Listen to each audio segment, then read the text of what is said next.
खुशी महोत्सव आला रे आला, मनात आनंद भरला भरला, तर आपल्या तिच्यावर मार्च या रे या, पटेल ज्वेलर्स समधे खुशी घेऊन जारी.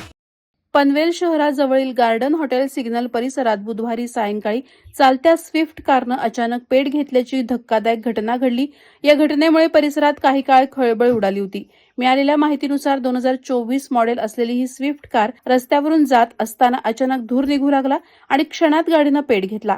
परिस्थितीचं गांभीर्य ओळखून स्थानिक नागरिकांनी तातडीनं पनवेल शहर पोलीस ठाणे तसंच अग्निशमन दलाला कळवलं.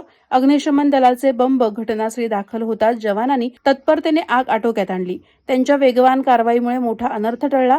ही कार सीएनजी प्रकारातील असल्याने काही काळ परिसरात घबराट पसरली होती. दरम्यान या घटनेत कोणतीही जीवितहानी झाली नसल्याने मोठा दिलासा व्यक्त केला जातोय. आग लागण्याचं नेमकं कारण अद्याप अस्पष्ट असून पुढील तपास सुरू आहे. वादळवारा लाईव्हसाठी संजय कदम, पनवेल. नवी मुंबई व रायगड जिल्ह्यातील ताज्या बातम्या आणि घडामोडींसाठी सबस्क्राईब करा वादळवारा लाईव्ह चॅनल आणि दाबा बेल आयकॉन.